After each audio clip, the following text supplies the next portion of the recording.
बिस्मिल्लाहिर्रहमानिर्रहीम। आज की ई कैट एम कैट की क्लास, एंट्री टेस्ट की क्लास स्टार्ट हो रही है। अच्छा, ये सिर्फ ई कैट एम कैट की क्लास नहीं है। बेसिकली इस क्लास में F P S C, S P S C यानी Sindh public service commission, federal public service commission, Punjab public service commission और यहाँ तक कि सी एस एस में आने वाली वोकैबलरी और जहाँ जहाँ vocabulary, sentence correction, spotting error और एनालॉजी, इसके सवालात जिस जिस यूनिवर्सिटी में, जिस जिस इदारे में एप्टीट्यूड में या टेस्ट में आते हैं, उन सब के लिए ये मोस्ट सूटेबल क्लास है। ठीक है। कल जब मैं क्लास दे रहा था तो प्रोनाउंसिएशन का मुझे फीडबैक बहुत अच्छा आया, लोगों ने बड़ी तारीफ की, बहुत अच्छी क्लास है। कुछ स्टूडेंट्स ने मैसेज करके बड़ा अप्रिशिएट किया कि कल की क्लास में मज़ा आया बहुत समझकर। मैंने वोकैबलरी के लिए दी कल और उसके साथ साथ कुछ प्रोनाउंसिएशन के ऊपर भी आखिर में डिस्कस किया था। तो आज मैं स्पेशली कुछ ऐसे वर्ड्स आपके सामने लेकर आया हूँ जिनमें से बहुत से वर्ड्स तो आपने यूज़ नहीं किए होंगे कभी, और बहुत से यूज़ किए होंगे तो उन वर्ड्स की प्रोनाउंसिएशन यानी कि तलफ़ुज़ हमें सही मालूम नहीं होगा। आज की क्लास में ये बहुत इंटरेस्टिंग एस्पेक्ट आपके सामने आने वाला है। स्टार्ट करते हैं। मैं स्क्रीन शेयर करता हूँ क्योंकि मेरे साथ आज असिस्टेंट मेरे मौजूद नहीं है, उनकी तबीयत नासाज थी तो वो नहीं आ सके, तो मैं वरना बोर्ड पर लेता। लेकिन मैंने अभी 1 घंटे पहले से मैं बैठा हुआ था, तैयार कर रहा था, प्रेजेंट वो बना रहा था मैं। तो मुझे ज़ाहिर है कंप्यूटर पर वो बहुत सारा काम नहीं आता तो उन्हें आता है, पावर पॉइंट वगैरह ये वो। तो मैंने जैसे तैसे भी एक चीज़ तैयार की है आपके सामने लाने के लिए, और वो बहुत फ़ायदेमंद, उसको समझना है। मेरी आवाज़ बिल्कुल क्लियर आ रही है तो बहुत अच्छी बात है, क्योंकि इसमें प्रोनाउंसिएशन की बात है और प्रोनाउंसिएशन में ज़ाहिर है आवाज़ सुनकर ही आप तलफ़ुज़ समझेंगे। कोशिश मैं करूँगा कि उस तलफ़ुज़ को लिख भी दूँ किसी तरह से, अगर मुमकिन हुआ तो। ठीक है ना? Thank you very much. मैं स्क्रीन शेयर करने के लिए जा रहा हूँ। ठीक है भाई, चलो। आज की क्लास जिसने मिस कर दी ना, बस उसका तो कमाल हो गया जी। ये बहुत सारे वर्ड्स मैं लेकर आया हूँ आपके सामने। पहला वर्ड आपके सामने है ये। मैं चैट खोल लेता हूँ ताकि अगर कोई प्रॉब्लम आवाज़ में आ रही हो तो फौरन बता दीजिएगा। अगर प्रोनाउंसिएशन सुनाई नहीं दे रहा सही तो बता दीजिएगा, क्योंकि ये बड़ी इंपॉर्टेंट क्लास है इस पॉइंट ऑफ व्यू से। हाँ जी, ठीक है। अच्छा जी, ओहो ये क्यों गायब हो जाता है यार चैट।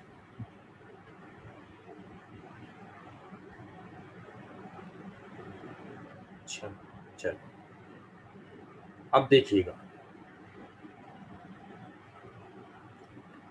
पहला वर्ड क्या पढ़ेंगे इसको, पहले तो इसको पढ़ना। इसके मीनिंग तो होते हैं बट या द। जैसे सेंटेंस मैंने एग्जांपल में दिया है, ठीक है ना। यहाँ अगर मैं बट या द लगाऊं, जैसे it is an interesting but useless invention, ये ईजाद दिलचस्प तो है मगर कारामद नहीं।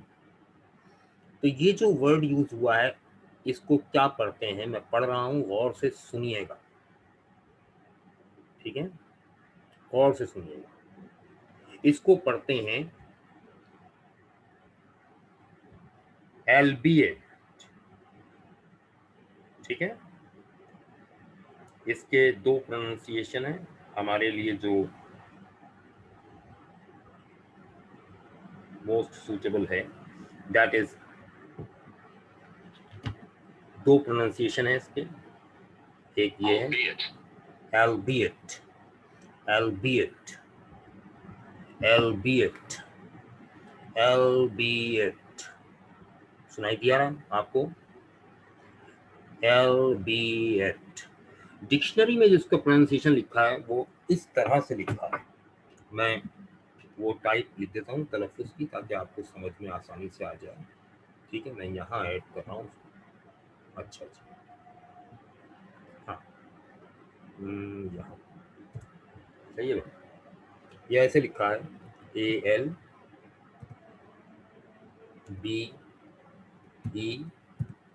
ALBEIT, albeit, albeit भी कह सकते हैं, albeit भी कह सकते हैं, सही तलफ्फुज़ इसका albeit, ठीक है। और अमेरिकन इसको albeit भी कहते हैं, क्योंकि ये एल या ऑल जो है ये वही although या although वाला है, तो ये सही जो वर्ड तलफ्फुज़ है इसका albeit है। albeit के मीनिंग होते हैं बट या द, मगर या हालांकि, अगरचे। So if I say it is an interesting albeit useless invention, it means it is interesting but not useful. It is interesting but useless. तो but की जगह यूज होता है और अब भी होता है, ये कोई ओल्ड इंग्लिश नहीं है भाई, ठीक है, लिटरेरी इंग्लिश में अब भी इस्तेमाल होता है। क्लियर? मैं चैट देख लूं जरा, अगर किसी को कोई प्रॉब्लम है तो मैं डिस्कस कर लूं। हाँ भाई, good. The next word is very interesting word. We read it like this: caveat. ठीक है, क्या पढ़ा मैंने? caveat, caveat। टी के ऊपर वाइब्रेशन नहीं है, टी के ऊपर वाइब्रेशन नहीं है, तो मैं इसको यूं पढ़ूंगा caveat, caveat। तो टी की आवाज मिनिमम सुनाई देगी, ठीक है, तो ये पढ़ा जाएगा caveat, caveat, caveat। ठीक है, क्या पढ़ेंगे? caveat, alif te at, not at. Yes, albeit is conjunction. You are 100% right. Caveat is noun. It is a noun. Caveat. Caveat means alert or warning. ठीक है, यानी तंबीह या खबरदार करना। That simply an example is here. When you sign up, you will get a free cell phone. There is an offer on the internet for the people. When you sign up, you will get a free cell phone. The caveat is that you will be locked into a 2-year contract. ठीक है ना? यानी अब देखिए caveat का मतलब क्या है? अलर्ट और वार्निंग। यानी जब आप साइन अप होंगे तो आपको एक सेल फोन मिल जाएगा फ्री में। अब ये वार्निंग भी है, ये अलर्ट है कि आप 2 साल के लिए इस कॉन्ट्रैक्ट में लॉक्ड हो जाएंगे, बाउंड हो जाएंगे। ठीक है, तो खबरदार आप 2 साल के लिए बाउंड है, सेल फोन लेके भाग नहीं सकते। तो ये caveat, it is caveat, alert, it is warning. ठीक है, ऑफिशियली जो वार्निंग दी जाती है वो इस तरह से है। ठीक, आप ईमेल में या किसी और ऑप्शन पे किसी को वार्निंग दे रहे हैं तो इस तरह से दी जा सकती है। The next word is very interesting and very much used on media in talk shows. Political terminology के तौर पर बहुत इस्तेमाल होने लगी है ये, और इसको क्या पढ़ते हैं? इसको पढ़ते हैं जनाबे वाला केओस। केओस क्या पढ़ते हैं? Chaos, chaos. ठीक है, तो इसको पढ़ते हैं केओस। और केओस का मतलब क्या होता है? State of extreme confusion and disorder. For example बहरान की कैफियत मुल्क भर में, जैसे गैर यकीनी की कैफियत, बदनज़मी की कैफियत केओस कहलाती। अब देखें, जब कोई कौम मिडिल क्लास जिसमें मेजॉरिटी में होती है, वो कौम खुशनसीब होती है जिसमें मिडिल क्लास मेजॉरिटी में होती है। अल्हम्दुलिल्लाह पाकिस्तान में मिडिल क्लास मेजॉरिटी में है, ठीक है ना। और मिडिल क्लास ही एक्टिव होती है इनकलाब लाने में, रेवोल्यूशन लाने में, तो मिडिल क्लास ही एफर्ट करती है। अगर आप देखें तो अपर क्लास को तो कोई ज़रूरत नहीं होती तब्दीली लाने की, ठीक है ना। लोअर क्लास की हिम्मत नहीं होती तब्दीली लाने की, वो तो बेचारे अपने हालात में तब्दीली ला सकते हैं, लेकिन मिडिल क्लास जो होता है वो स्ट्रगल कर रहा होता है सस्टेन करने के लिए, तो उसकी स्ट्रगल जो है वो उसे स्ट्रगल करने की आदत होती है। अगर आप 19th सेंचुरी का लिटरेचर पढ़ें, ख्वाह वो बर्ट्रैंड रसल हो या थॉमस कार्लाइल हो या एडिसन हो, तो उनकी किताबों से यही मिलता है कि उन सब ने मिडिल क्लास को प्रोवोक करने के लिए लिखा। तो मिडिल क्लास ही इनकलाब लाती है। जब इनकलाब आने वाला होता है तो उससे पहले की सिचुएशन क्या होती है? सबसे पहले तो केओस क्रिएट होता है। केओस में क्या होता है? एक डिसऑर्डर, एक कंफ्यूजन, एक अनसर्टेनिटी की हालत होती है, गैर यकीनी की हालत होती है। कुछ नहीं पता होता कल क्या हो जाएगा, हुकूमत है या नहीं रहेगी, कुछ नहीं पता कल सुबह मार्शल लॉ लग जाएगा, क्या हो जाएगा, है ना। इस तरह की गैर यकीनी की कैफियत होती है। फिर उसके बाद यानी एक गहमा, एक नफ्सा नफ्सी का आलम होता है, हम इसे यूं कहते हैं, नफ्सा नफ्सी का आलम, एक भाग दौड़ गैर यकीनी का आलम, किसी को कुछ समझ में नहीं आ रहा होता क्या होगा। केओस के बाद आती है सिचुएशन जिसे हम कहते हैं, पहले क्राइसिस आता है, क्राइसिस के बाद केओस आता है, और केओस के बाद जो सिचुएशन आती है ना, वो होती है एनार्की। एनआरकी का वर्क मैंने करवाया था, यानी जब गवर्नमेंट की रिट खत्म हो जाती है और कोई भी गवर्नमेंट के इदारे भी गवर्नमेंट की बात नहीं मान रहे होते, पुलिस और आर्मी भी गवर्नमेंट की बात नहीं मानती, तो ऐसी सिचुएशन को कहते हैं एनार्की। तो केओस का अगला स्टेज होता है एनार्की, और एनार्की का नेक्स्ट स्टेज जो होता है वो होता है रेवोल्यूशन यानी इनकलाब।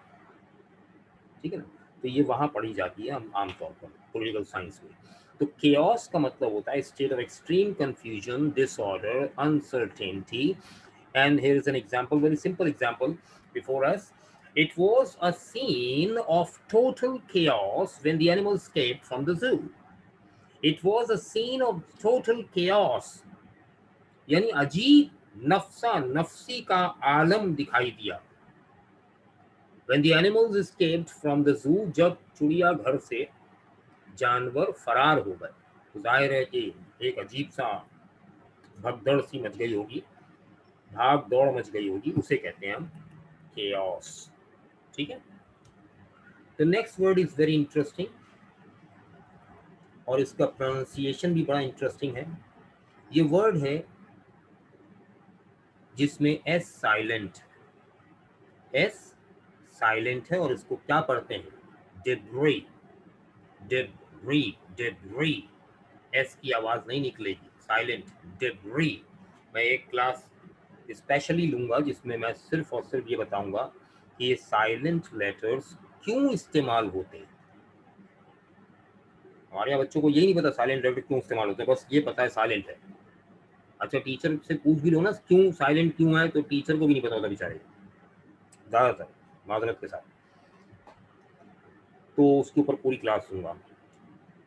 डेब्री, इसमें फोनेटिक रीजन भी होते हैं, ग्रामेटिकल रीजन भी होते हैं, और इसमें एटिमोलॉजिकल रीजन भी होते हैं। ठीक है ना, कई रीजन होते हैं साइलेंट लेटर में। बार यहाँ एस साइलेंट है, इसको पढ़ेंगे डेब्री, डेब्रिस नहीं पढ़िएगा, गलत हो जाएगा। किसे कहते हैं? मैं उर्दू में एक लफ्ज कहूँ, मलबा। कहते ना भाई इतने लोग मलबे तले दब गए, तो मलबे को क्या कहेंगे? तो मलबे को एक और वर्ड है रैकेज, रैकेज भी कहते हैं, लेकिन सही वर्ड मलबे के लिए होता है debris, the remains of material that is broken, thrown away और डिस्ट्रॉयड।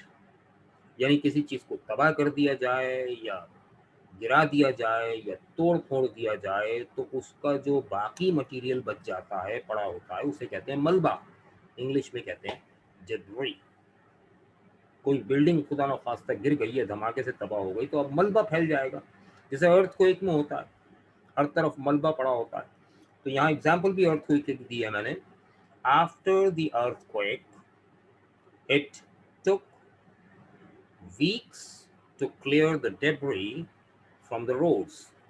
जलजले के बाद हफ्तों लग गए सड़क पर से मलबा साफ करने में। आप समझ में आ गया होगा डेब्री के meaning. The next word is very interesting and very useful in common spoken language. इस वर्ड के मीनिंग है a perfect example of, symbol of, example of. हम कहते हैं ना भाई फला तो फला की मिसाल है, फला तो ईमानदारी की एक मिसाल है। तो इसे हम क्या कहते हैं इंग्लिश में? इस वर्ड का प्रोनाउंसिएशन क्या होगा? इसको एपिटोम नहीं पढ़ते, इसको पढ़ते हैं एपिथमी। एपिथमी, में आखिर में में आ रहा है, एपिथमी। क्या पढ़ते हैं? एपिथमी। और इसकी मीनिंग है अ परफेक्ट एग्जाम्पल ऑफ। जैसे सेंटेंस भी बड़ा खूबसूरत है। अब्दुल सत्तार ईदी मरहूम, अल्लाह उन्हें बड़ी रहमत करे, अब्दुल सत्तार ईदी was the epitome of kindness and generosity। एहसान और सखावत की मिसाल है। समझ में आ गया होगा मेरा ख्याल है। The next word is now before you। अच्छा, ये वर्ड बड़ा गलत प्रोनाउंस किया जाता है। आम तौर पर साइंस के स्टूडेंट्स जो हैं वो इसे सही प्रोनाउंस नहीं करते।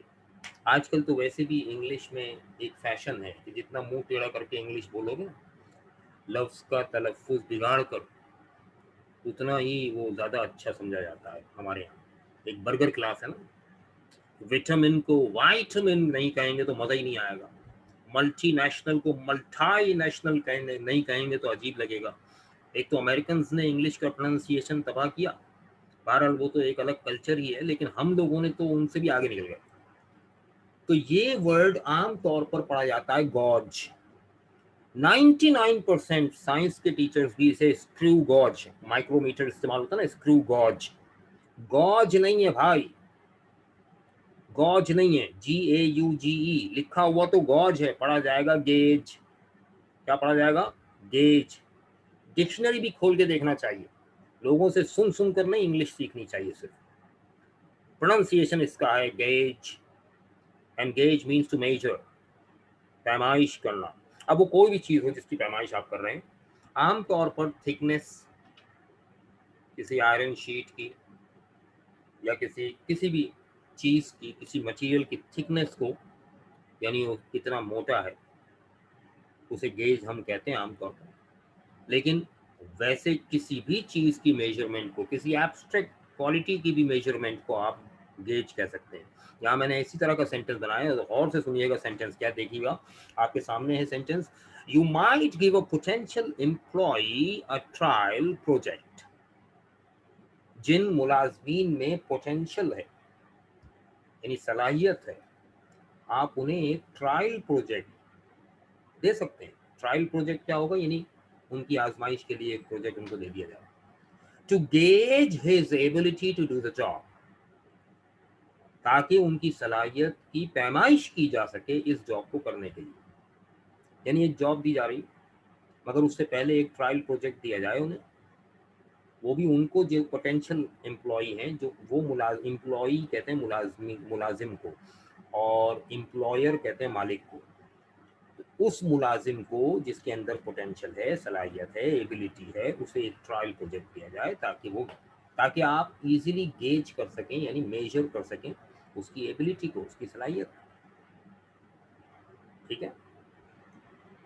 The next word is coming before you now, very interesting. इसका प्रोनाउंसिएशन बताओ भाई क्या होगा, सुने अब गौर से। ये बज़ाहिर तो हायरार्की लिखा है, लेकिन इसका सही प्रोनाउंसिएशन ब्रिटिश इंग्लिश में है हायरार्की। मैं जैसे बोल रहा हूँ ऐसे ही, हायरार्की, हायरार्की, हायरार्की। इसको लोग हायरार्की और हियरार्की और पता नहीं क्या क्या बोल रहे होते हैं। डिक्शनरी भी पढ़ना चाहिए। अब तो ऐसी डिक्शनरीज भी आ गई हैं जिनमें आवाज़ होती है, ठीक है ना, तो चेक किया करो। मैं आपको यहाँ एक सजेशन भी दूंगा, एडवाइस भी दूंगा, और वो ये है कि जैसे मेरे पास, हाँ ये देखिएगा, मैं कैमरे के सामने ला रहा हूँ, मैरियम वेबस्टर्स डिक्शनरी है।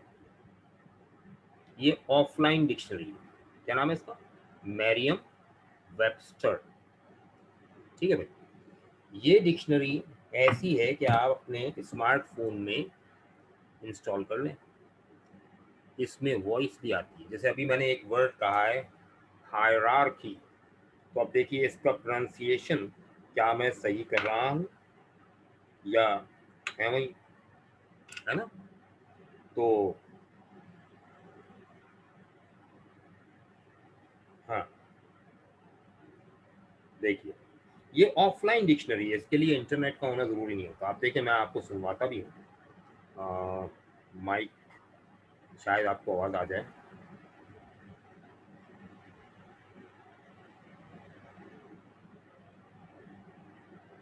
Hierarchy. Hierarchy. The same pronunciation what I told you. Hierarchy. Hierarchy किसे कहते हैं? The order of importance, the order of importance, responsibility, social status. आमतौर पर मुआशरे में जो स्टेटस होता है, रुतबा या मायार होता है, या जो जिम्मेदारी के लिहाज से अहमियत का हामिल होती है, उसे कहते हैं हम हायरार्की। जैसे मैं कहूँ the hierarchy of police department, तो इसका मतलब आईजी, डीआईजी, एआईजी, उनकी बात हो रही है ना, तो उनका स्टेटस जो है हाई है। इसी तरह से अगर मैं कहूँ कि ब्राह्मण is the top of the hierarchy of Hinduism, कि हिंदुइज्म की जो बुलंद तरीन जात है वो क्या है, ब्राह्मण है। इसी तरह यहाँ एग्जाम्पल दिए मैंने, I got a promotion, no pay raise but it's a step up in the corporate hierarchy. मेरी तरक्की हुई है लेकिन तनख्वाह में कोई इजाफा नहीं हुआ, लेकिन जो कॉर्पोरेट हायरार्की है उस सेटअप में, अब कॉर्पोरेट सेटअप किसे कहते हैं पहले तो ये सुनो, जो प्राइवेट सेटअप होता है, जो बिजनेस सेटअप होता है ना प्राइवेट बेस, उसे कहते हैं। उसमें हायरार्की में मुझे स्टेप अप कर दिया गया है, यानी बढ़ा दिया गया, ओहदा बढ़ गया है, रुतबा बढ़ गया है, इंपॉर्टेंस बढ़ गई, ठीक है। The next word will surprise you. Obviously, it will surprise you. First, you try to pronounce it. You will pronounce it indict, but this is wrong pronunciation. The correct pronunciation is indict. इसमें C silent है। मजे की बात ये, इसमें C silent। अब क्यों है C silent? इसका रीजन तो मैं साइलेंट की क्लासेस में बताऊंगा। फिलहाल ये बता दूं कि अगर इंडाइट कहना है तो ठीक है, बाद ई लगना चाहिए, अभी नहीं लगा रहे तो क्या करेंगे? तो आई का प्रोनाउंसिएशन, आई की साउंड चेंज करने के लिए हमने यहाँ सी साइलेंट यूज कर दिया, तो ये हो गया इंडाइट। इट इज नॉट इंडिक्ट, इंडाइट, और इसका नाउन बनता है इंडाइटमेंट। इंडाइटमेंट, इसमें सिर्फ मेंट का इजाफा हो जाएगा, तो इंडिक्टमेंट नहीं होगा, इंडाइटमेंट होगा। ये वर्ड है इंडाइट। इंडाइट वर्ब है, इंडाइटमेंट नाउन है। It means to formally charge the person with a crime, यानी किसी शख्स पर वैसे ही इल्जाम लगाया जाए तो ब्लेम कहते हैं, लेकिन अगर किसी शख्स पर फॉर्मली, फॉर्मली का मतलब बाकायदगी से, कानूनी तरीके से, एक ज़ाब्ते के तहत जुर्म का इल्ज़ाम आयद किया जाए, जिसे हम उर्दू में कहते हैं फर्द जुर्म आयद करना।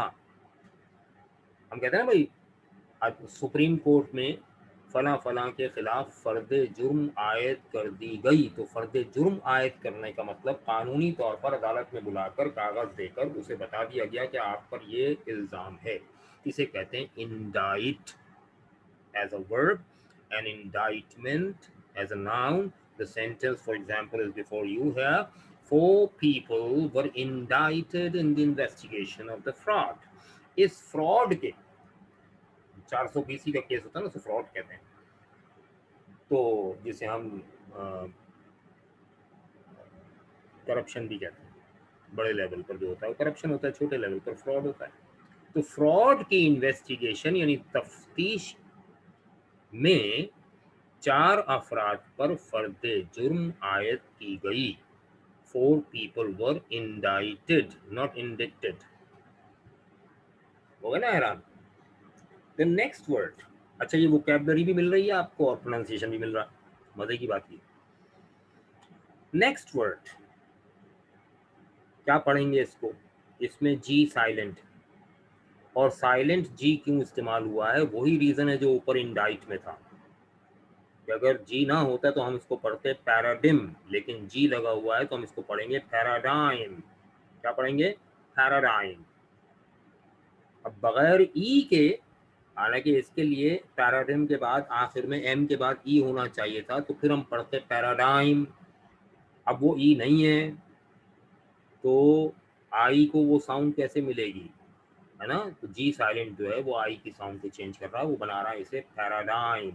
पैराडाइम जो है it means widely accepted belief और थियरी, यानी एक ऐसा अकीदा या एक ऐसा नज़रिया जिसे वसी पैमाने पर दुनिया भर में या पूरे मुआशरे में माना जाता है, एक्सेप्ट किया जाता है, ठीक है ना।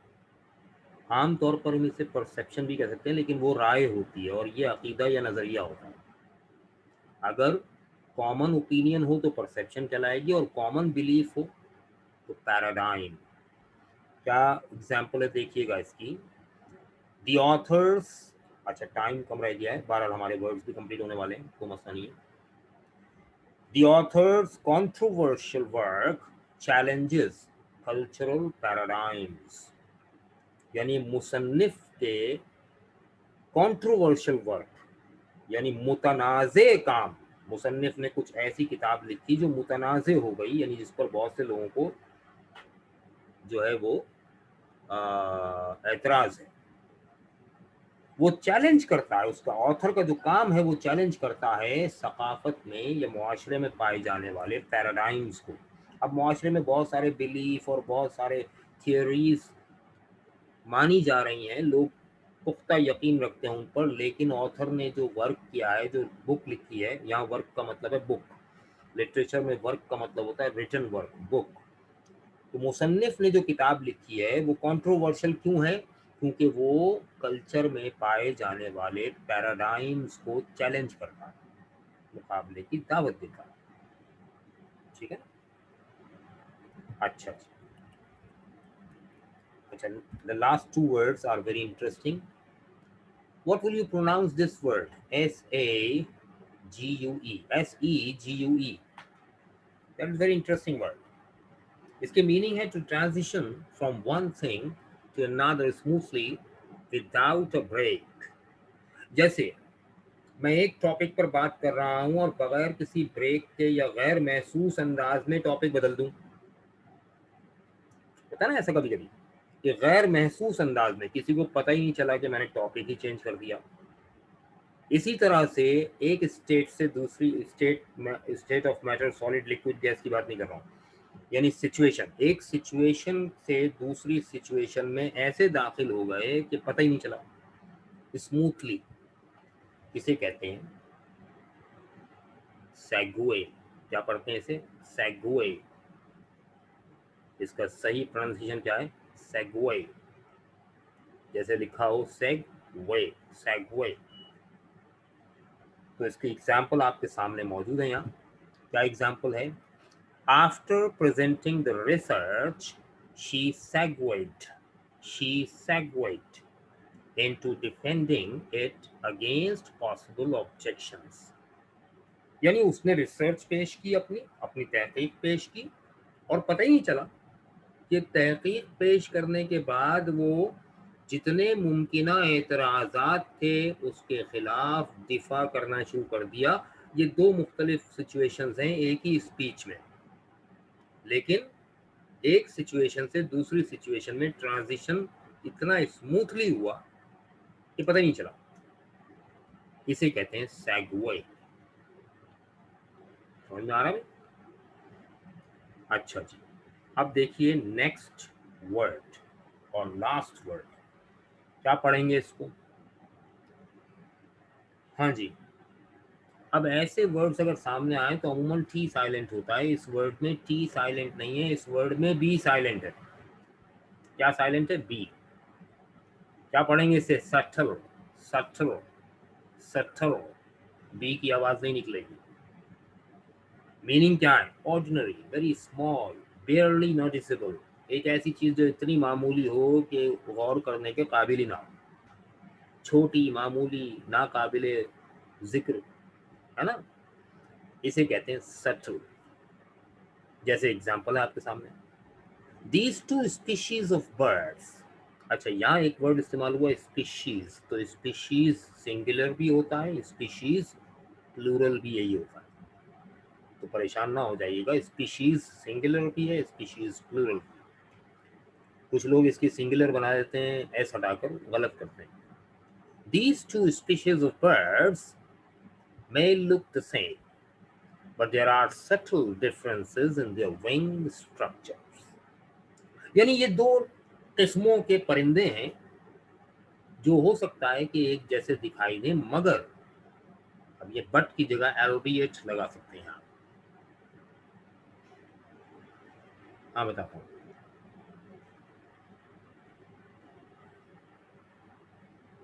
पर्टिकुलर वे, भाई मैं खुद करके बता रहा हूँ आपको प्रोनाउंस, इससे ज्यादा पर्टिकुलर वे क्या होगा। But there are subtle differences in their wing structure, लेकिन उनके परों के जो स्ट्रक्चर है, परों की साख्त है, उसमें मामूली सा, ना काबिले जिक्र फर्क पाया जाता है। तो सटल के एग्जाम्पल, अब मैं एक दफा और इन वर्ड्स को प्रोनाउंस करके सुना दूं आपको। ये वर्ड क्या है? सटल। ऊपर क्या है? Segue. Another word is there paradigm. ठीक है, this is paradigm. The next word is indite, hierarchy, gauge, epitome, epitome, debris, chaos, caveat, caveat, albeit, albeit। हाँ जी, जल्दी से मुझे बताइएगा चैट में। माशाल्लाह आपकी समझ आ रही है, लेकिन कोई रूल वगैरह अच्छा अच्छा अच्छा प्रोनाउंस करने का। चले मैं आता हूँ अभी आपके सामने, 1 मिनट ठहरिए, स्टॉप शेयरिंग, और ये मैं आ गया आपके सामने। अब फेस टू फेस बात हो जाएगी, सुने गौर से बेटे। ऑक्सफोर्ड की एक बुक आती है स्पेलिंग रूल्स की, यूसेज के नाम से, लेकिन एक बात याद रखिएगा, स्पेलिंग रूल्स बाद में बनाए गए हैं, इसलिए उनमें एक्सेप्शन बहुत ज़्यादा है। तो मैं हमेशा मना करता हूँ कि उन स्पेलिंग रूल्स को फॉलो ना करें, बल्कि हर वर्ड को डिक्शनरी से चेक कर लें, उसका प्रोनाउंसिएशन देख लें, ठीक है ना। हाँ, जब मैं एक क्लास लूंगा जिसमें मैं रीजंस बताऊंगा कि why do we use silent letters in words, तो फिर आपकी समझ में आ जाएगा कि कहाँ कौन सा लेटर साइलेंट है और कहाँ कौन सा लेटर साइलेंट क्यों है। अभी फिलहाल, या मैं थोड़ा सा अगली क्लास में इसका जिक्र कर दूंगा, थोड़ा सा अगली क्लास में इसका जिक्र मैं कर दूंगा बोर्ड पर। माशाल्लाह आपकी समझ आ रही, लेकिन कोई रूल वगैरह है क्या? बेटे, रूल के लिए हमें फोनेटिक्स पढ़ना पड़ता है, फोनेटिक्स सब्जेक्ट है बाकायदा, ठीक है ना। लेकिन हम यहाँ पर ई कैट एम कैट की प्रिपरेशन के लिए बैठे हैं, तो अगर फोनेटिक्स से स्टार्ट कर दी तो ई कैट एम कैट के अंदर फोनेटिक्स से कोई क्वेश्चन नहीं आता, ठीक है ना। वोकैबलरी आती है, तो मैं आज वोकैबलरी करवा रहा था, एक्चुअल मेरा टारगेट वोकैबलरी था, लेकिन मैंने मैंने जो है उसके साथ साथ ख़ास तौर से वो वर्ड्स चुने हैं जिनका प्रोनाउंसिएशन भी बड़ा सरप्राइजिंग है, तो ताकि दिलचस्पी आपकी बढ़ जाए इसमें, ठीक है ना। इंटरेस्ट बढ़ेगा तो आपको ये अल्फाज याद भी हो जाएंगे, ठीक है ना? तो आपका इंटरेस्ट क्रिएट करने के लिए मैंने प्रोनाउंसिएशन की ज़्यादा बात की, हालांकि आज की क्लास का मेन टॉपिक तो वोकैबलरी था, ठीक। मज़ा जब ही आता है जब इंटरेस्ट हो। तो आप भी हैरत से प्रोनाउंसिएशन सुन रहे थे और हैरत से क्लास में देख रहे थे, तो उस हैरत की वजह से आपकी समझ में ज़्यादा आया, ठीक है। Only one lecture silent letter, yes, एक लेक्चर में इंशाल्लाह मुकम्मल बात हो जाएगी, मैं करूँगा वो, लेकिन अभी नहीं, अभी ज़रूरी नहीं है, इसलिए अभी जो ज़रूरी चीज़ें वो पहले करेंगे।